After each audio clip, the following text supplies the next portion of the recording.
This is episode 34 of Deep in Some Thoughts, and today we're going to talk about the Conjuring Cinematic Universe. Let's go!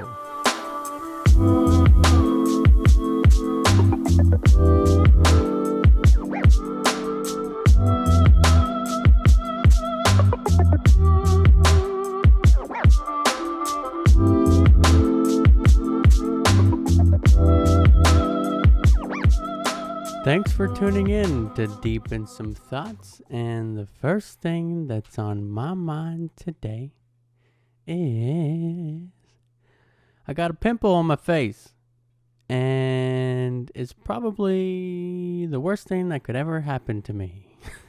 Well, that's not true, but I do got a pimple on my face, and it makes me very, very angry.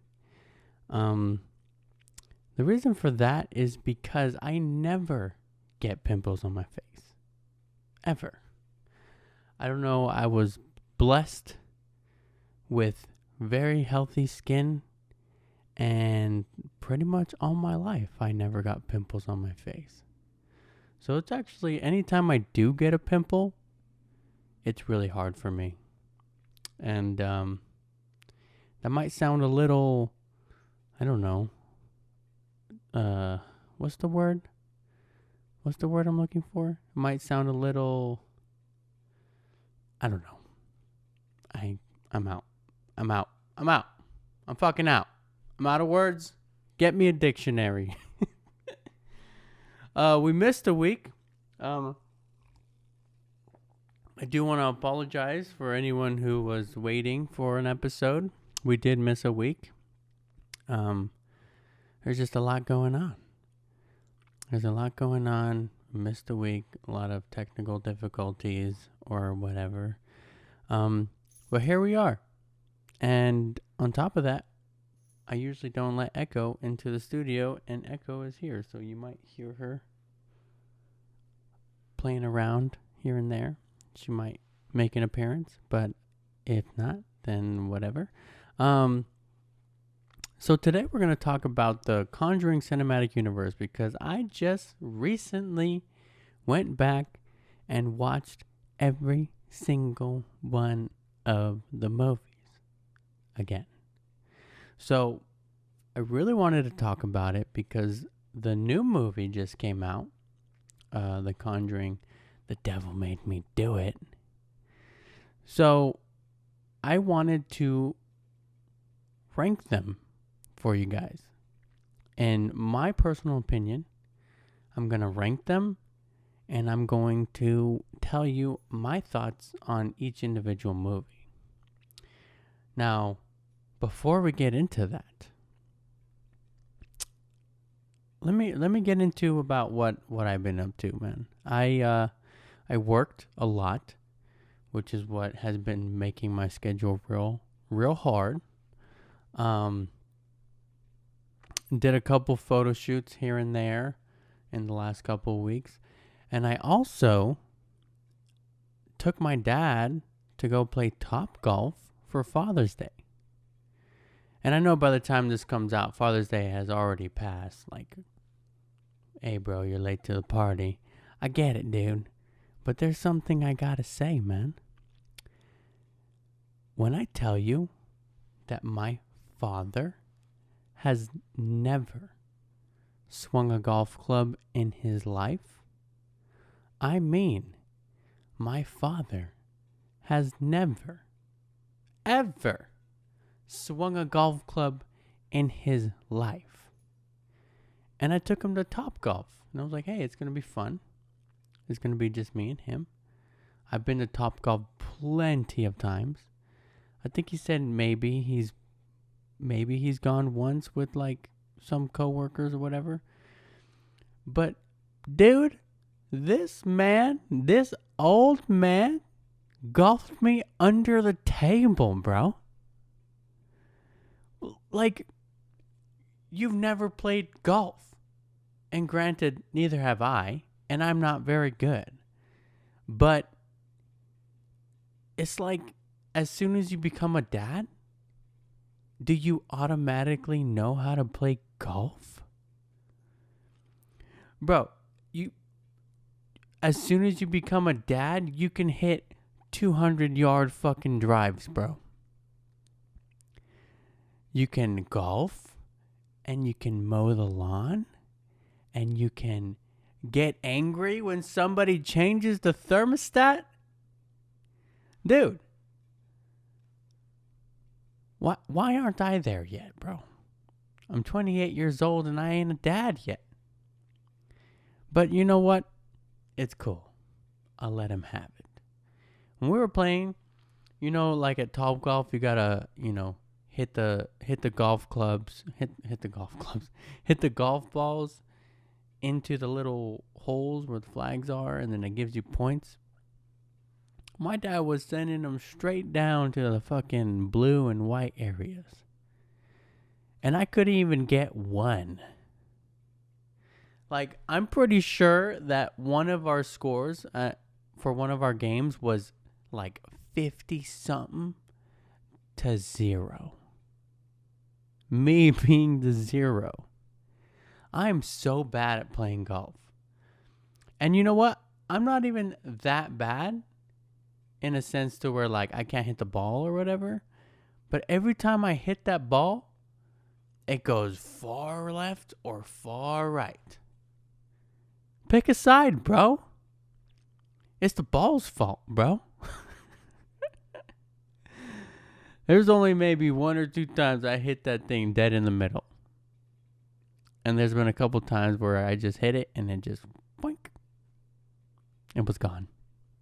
Or it was like right in front of me, 2 feet in front of me. So, I don't know. That was my Father's Day with my dad. Golfing me under the table, showing me what's up. Just so you guys know, I am doing today's podcast by myself. So, please be easy on me.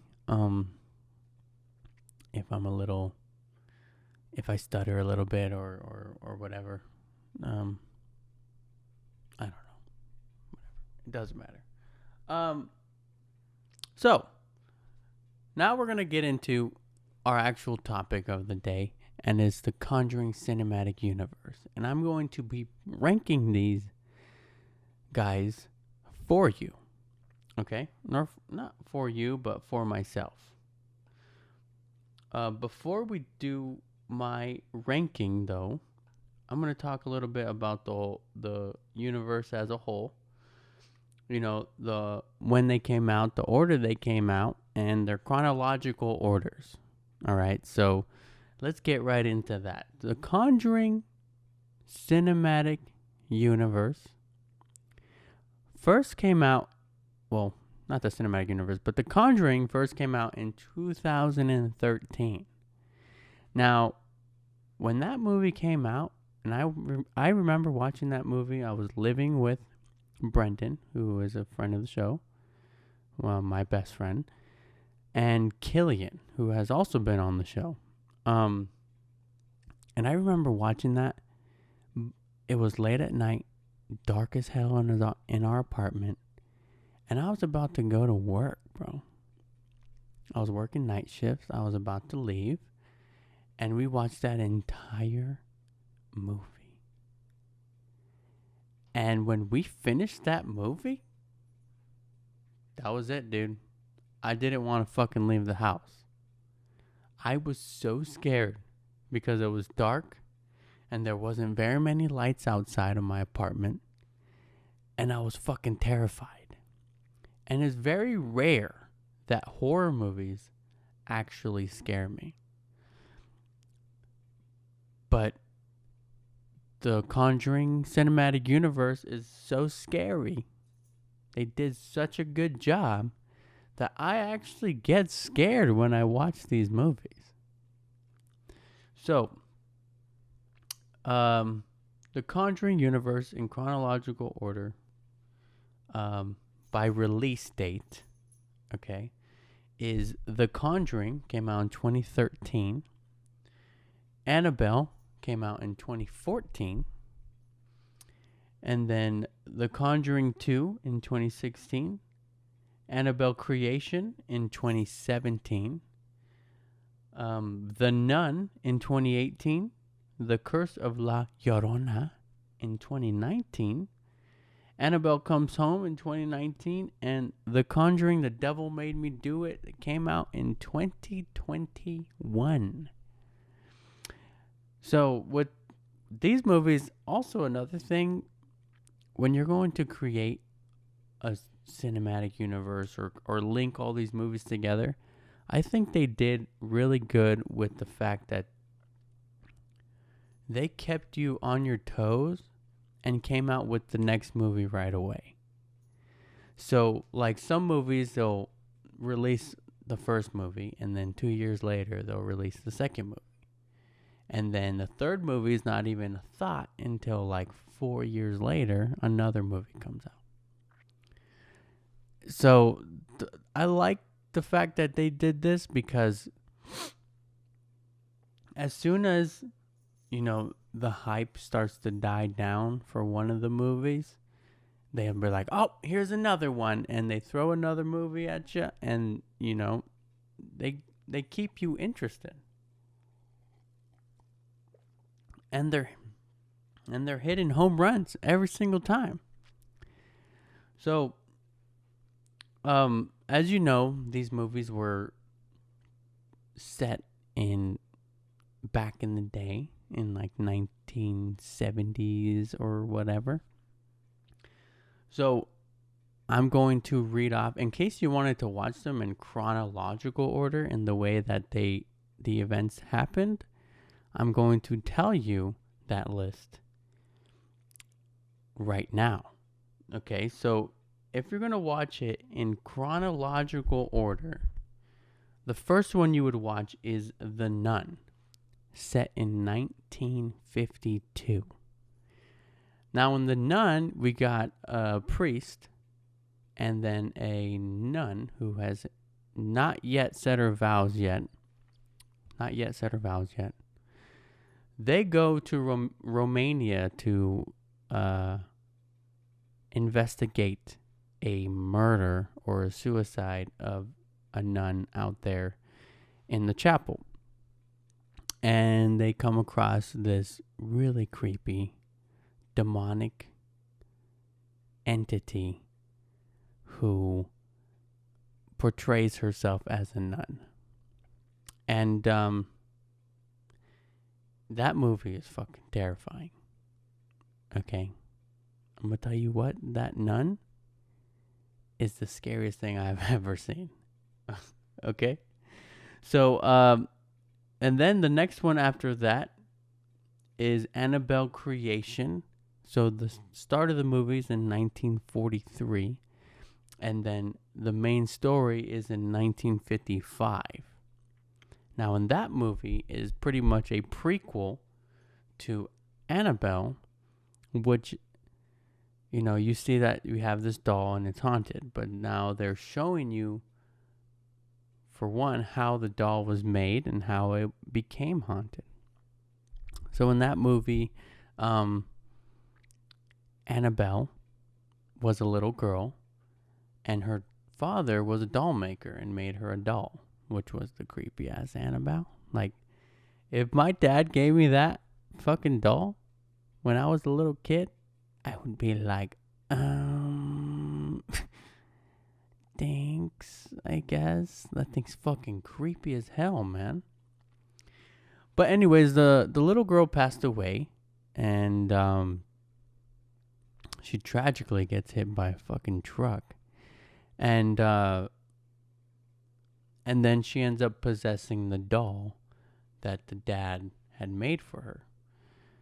Well, then 12 years pass, and the family of Annabelle invites orphanage to come live at their house. Like, they got all this extra space. Well, why not? And of course, Annabelle wants to go and start doing evil shit and start haunting all these little girls and the nun that's living there. So And then after that, obviously, is Annabelle. It's set in 1967, and that's the original Annabelle movie. And so this Annabelle creation goes right into Annabelle. All right. Next one is The Conjuring, set in 1971. And in this story, the Ed and Lorraine Warren work to help a family that's being terrorized by a paranormal entity. And that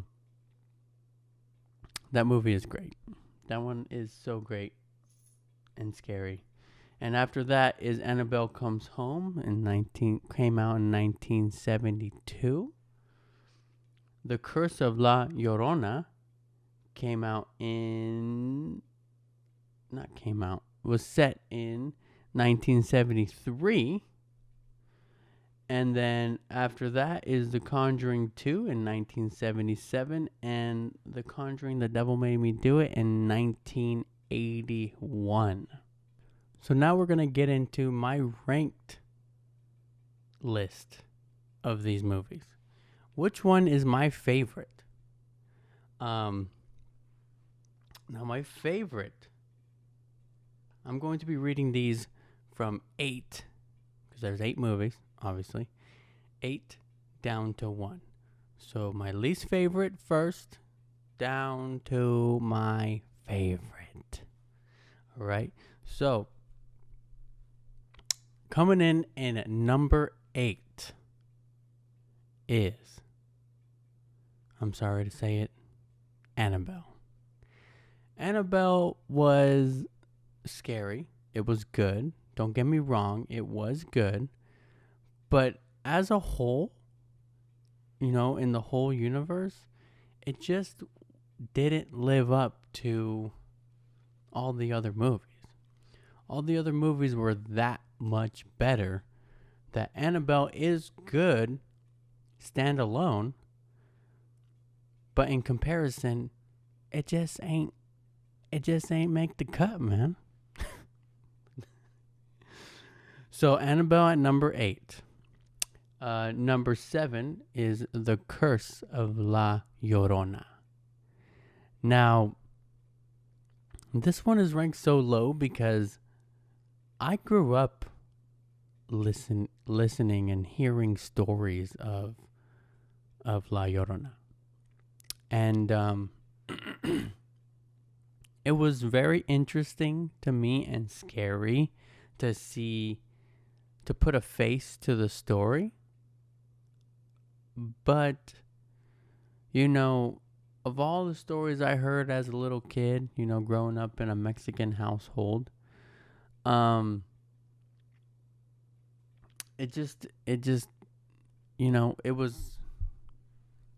didn't live up to my expectations of the movie. Because I would hear stories that were way scarier than what the movie was. So I had really high expectations for this movie. All right, so number 6 is Annabelle Creation, which is the prequel of Annabelle. And that one, I liked it, but it was like way too classic, I guess. I don't know about classic, but it was predictable. Annabelle Creation was very predictable. The only part that really caught me off guard is when the little girl got hit by a truck. Coming in at number 5 is The Conjuring The Devil Made Me Do It. Now, I know what you're thinking. Like, Juan, I've seen the movie. And it's a good fucking movie. I agree. It's a great movie. It has a good story. The cinematography is great. The directing is great. The acting is great. But parts of the story got really confusing to me. Like, they started, leaning into witchcraft and all that stuff. Spoiler alert. They start leaning into witchcraft. And at a point of the movie, I couldn't even tell if, like, the main lady, like the ghost lady, I didn't know if she was real or not. I was like, is this bitch alive? Is she alive? Shit. So that's why this movie is ranked so low. The overall story is great, but I got confused. I actually had to watch it twice, and I was still confused the second time. So, I personally think that she is a ghost, but, they made her seem pretty real, pretty alive. Maybe I'm just stupid, but okay. Coming in at number 4 is The Nun. And the Nun was very, very terrifying. And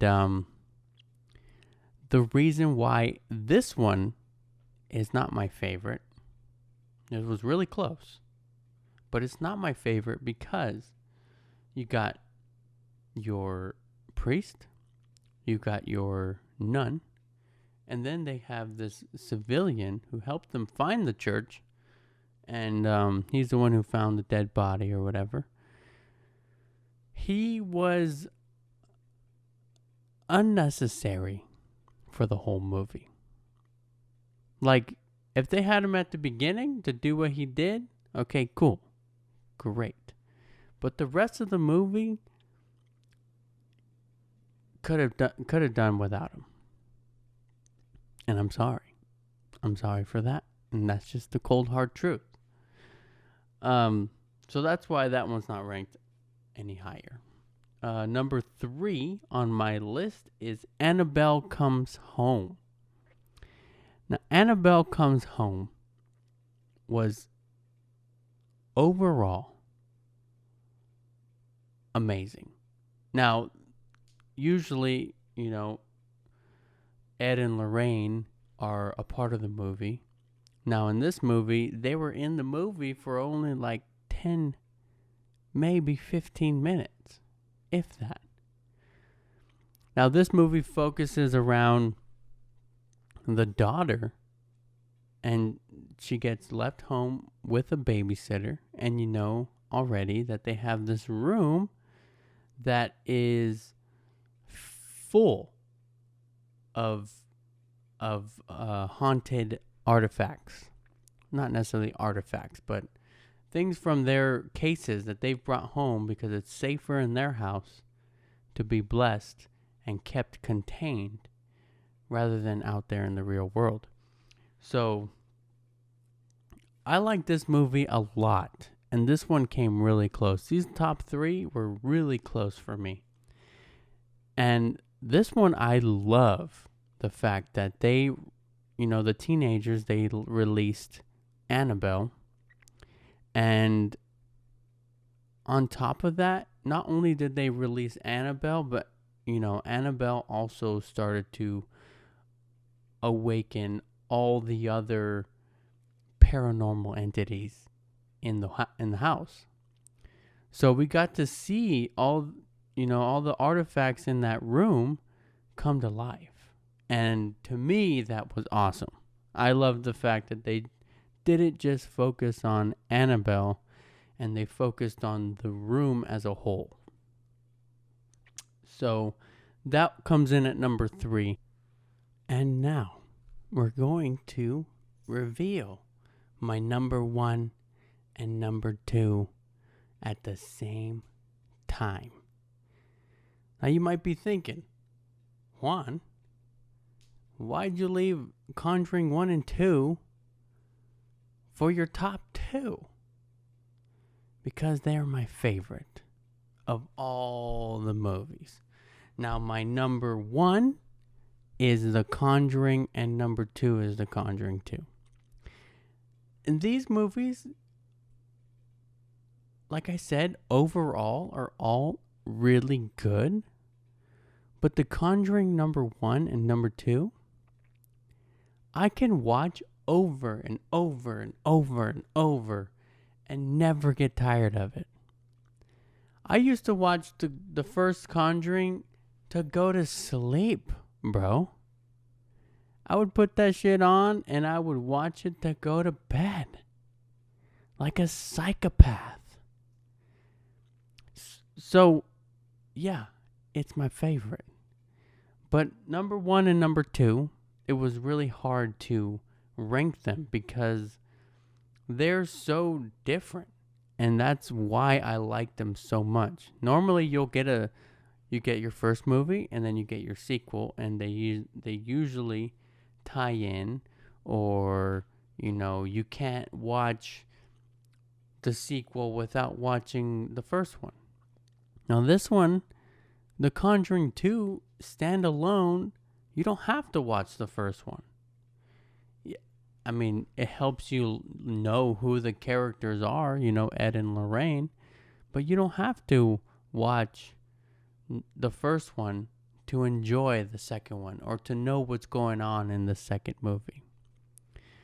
So, I would say the only one that needs, that you need to watch one movie before the other is The Nun. Because in The Conjuring 2, the nun plays a big role in that movie. But you can watch The Nun and not have to watch The Conjuring 2 to know what's going on. So, so that's my list. That's it. So, just to read back. Number 1, The Conjuring. Number 2, The Conjuring 2. Number 3, Annabelle Comes Home. Number 4 is The Nun. Number 5, The Conjuring, The Devil Made Me Do It. Number 6, Annabelle Creation. Number 7, The Curse of La Llorona. And number 8 is Annabelle. And that's my list for today. Those are my Conjuring Cinematic Universe ranked, in my opinion. And that's all I got for you guys today. This one is a shorter episode. I think I'm going to start doing shorter episodes from now on. So, we'll see. And I will do everything I can to not miss another week again. I'm sorry if you were waiting for an episode. And yeah. Thank you guys for listening. Don't forget to rate, subscribe, and review. And the last thing that I have to say is I hate getting pimples on my face because I feel like I can feel it on my face. Okay, bye-bye.